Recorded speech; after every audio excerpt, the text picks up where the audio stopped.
இந்த காலை உணவு திட்டத்துக்கு பெயர் மாற்றம் பண்ணியிருக்காங்க. நான் ஏற்கனவே சொல்லிட்டேன். அதாவது முதலமைச்சர் அதை ஒன்றும் காலை உணவு திட்டம் மு.க. ஸ்டாலின் காலை உணவு திட்டம் பேர் வைக்கல. முதலமைச்சருடைய காலை உணவு திட்டம் தான் வச்சார். இவர் தான் முதலமைச்சர், அவருடைய காலை உணவு திட்டம். ஆகையால் தன்னுடைய பெயரை தளபதி அவர்கள் பிரகடனப்படுத்தல. ஆனா இவரு இன்னும் அவரை முதலமைச்சர் நினைச்சுக்கிட்டு அதை மறுக்கிற மாதிரி காமராஜருடைய பெயரை வைக்கிறேன்னு சொல்லியிருக்காரு. காமராஜர் பெயர் வைக்கிறதுல ஒன்றும் தப்பு இல்லை. ஆனால் ஏற்கனவே மத்திய உணவை கொண்டு வந்தவர், திட்டத்தை கொண்டு வந்தவர் பெருந்தலைவர் காமராஜர் அவர்கள். அதை விரிவுபடுத்தியவர் எம்ஜிஆர் அவர்கள். ஆகையினால அந்த திட்டம் அவர் 2 பேருக்கும் தான் பொருத்தம்.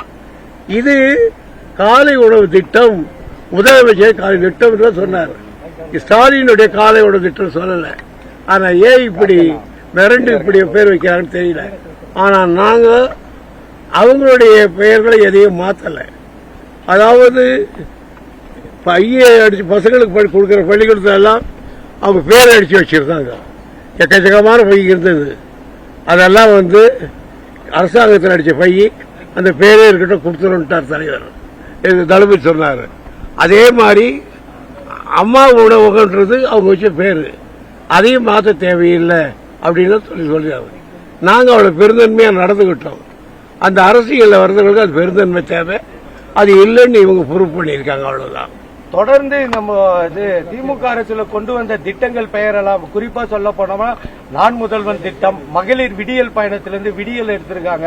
இந்த மாதிரி ஒவ்வொரு திட்டங்களிலும் பெயர்கள் மாற்றம் செஞ்சுட்டு வந்துட்டு இருக்காங்க.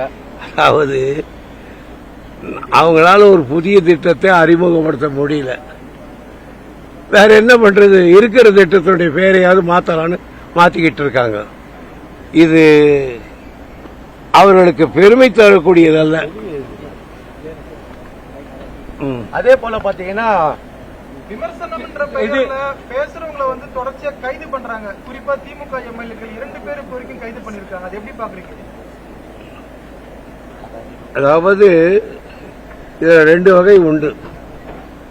பேசுவதை சில நேரங்களில் யாராவது கொஞ்சம் பேசினால் அதையெல்லாம் கொஞ்சம் நெக்லெக்ட் பண்ணணும். எம்ஜிஆர் பிரிஞ்ச நேரத்தில் மதியழகன் தம்பி கே. கிருஷ்ணசாமி பேசினார். எம்ஜிஆர் ஆணையிட்டால் கோபாலபுரம் போய் கருணாநிதி தலையை வெட்டி கொண்டு வந்து இங்க வைப்பேன்னு சொன்னார். உடனே தலைவர்கிட்ட கேட்டாங்க, ஐயா கிராப் வெட்டுறது கூட தலை வெட்டிக்கிட்டு வரணும், அவன் கிராப் வெட்டுறதை பற்றி சொல்லியிருப்பான், போயாட்டு போயிட்டார். அவர் அதை பற்றி நெக்லெக்ட் பண்ணிட்டார். அது மாதிரி ஏதோ ஒன்று பேசுறதுனா அவன் இங்கே பேசலாம் தள்ளிட்டு போகணும். ஒவ்வொன்றுக்கும் பேச்சுக்கு எடுத்துக்கிட்டு டிவைட் பண்ணிதான் அதுலேதான் கவனம் இருக்க. இந்த மாதிரி சில்லற விஷயங்கள்ல தான் கவனம் இருக்க தவிர ஆட்சியினுடைய திட்டங்கள்ல எதுலையுமே இது ஒரு புது திட்டத்தை அறிவிச்சு இதை நாங்கள் அமல்படுத்துறோம்னு ஒண்ணு காணும் 6 வருஷத்துல. அதே போல பேருந்துகளுக்கு கலர் மாற்றுறாங்க. அரசு பேருந்து இருந்தது தமிழ்நாடு அரசு பேருந்துன்னு மாத்தி கலர் மாத்த போறதா ஒரு தகவல் வந்திருக்கு. அரசு பேருந்துகள்ல நம்ம இருக்கும்போது அரசு பேருந்து போக்குவரத்து கழகம் இருந்தது.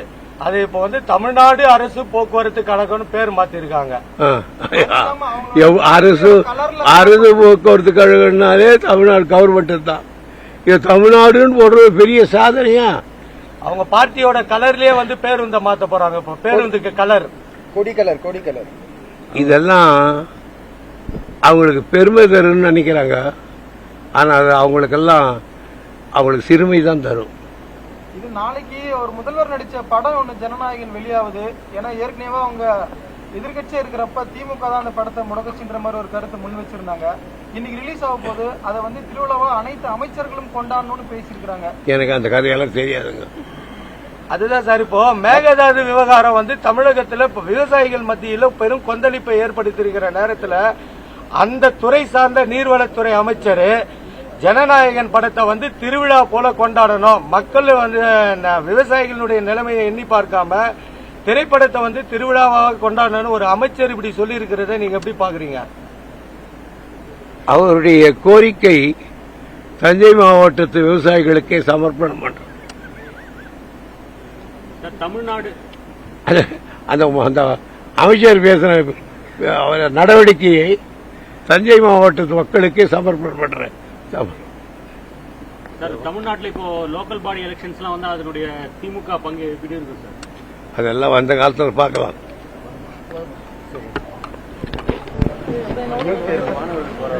இப்போ நீட் தேர்வுக்காக மாணவர்கள் போராட்டம் பண்ணியிருக்காங்க. அதுக்கு வந்து மாணவர்கள் மேல காட்டு மிராண்டித்தனமான ஒரு தாக்குதல் நடைபெற்று இருக்கு.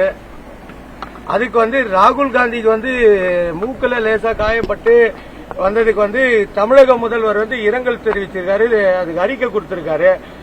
மாணவர்கள் தாக்கப்பட்டதுக்கு ஒரு தமிழக முதல்வரா அவர் எந்த ஒரு அறிக்கையுமே கொடுக்கல. அது எப்படி சார் பாக்குறீங்க? இதெல்லாம் அவர்கிட்ட கேட்க வேண்டிய கேள்வி, நான் என்ன பாக்குறது? தமிழகத்திலேயும் மாணவர்கள் வந்து இப்ப போராட்டத்தில் ஈடுபட்டு வராங்க. எல்லாம் ஈடுபடுவாங்க சார். நாட்டில் தேவையில்லாத ஒன்று மாணவ சமுதாயத்தை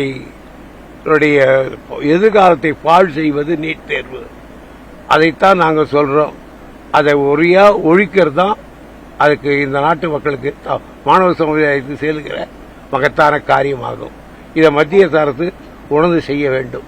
போராட்டத்தில் ஈடுபடும் மாணவர்கள் மீது தடியடி, கண்ணீர் புகை கொண்டு வீச்சு, இது போன்ற செயலை எப்படி எடுத்துக்கிறது சார்? இது மாதிரி செயலை நாங்கள் இந்திய எதிர்ப்பு போராட்டத்தில் நிறைய பார்த்திருக்கோம். அதுதான் போலீஸ், அதுதான் போராட்ட வீரருடைய வேகம். மத்திய அரசின் போக்கு சரியா சார்? இந்த விவகாரத்தை கையாள்வதில் மத்திய அரசின் போக்கு சரியா சார்? மாணவர்கள் மீது நடக்கிற எந்த ஆட்சியா இருந்தாலும் மாணவர் மீது தடியடி நடத்துவதை, வன்முறை வெளியிடுவதை நான் வன்மையாக கண்டிக்கிறேன். சார், இந்தியாவே இந்த கொந்தளிப்பு இருக்கிறப்போ நாளைக்கு ஜனநாயகம் படம் ரிலீஸ் ஆகுது, அமைச்சர் எம்எல்ஏ எல்லாம் வந்து நல்லா கொண்டாடணும் அப்படின்ற மாதிரி சொல்லியிருக்காங்க. இது எப்படி சார் பாக்குறீங்க? ஏன்னா மாணவர்கள் மேல தாக்குதல் நடத்தி மிகப்பெரிய ஒரு இஷ்யூ நடந்துட்டு இருக்கு, இந்தியாவில நடந்துட்டு இருக்கு. ஆனா இவங்க வந்து ஒரு படத்தை வந்து ஒரு விழாவா கொண்டாடுறாங்க, ஒரு மக்கள் பிரதிநிதிகளே அது மாதிரி பண்றாங்க. அது எப்படி சார் பாக்குறது? அந்த அமைச்சருடைய தரத்தை சொல்லுகிறது.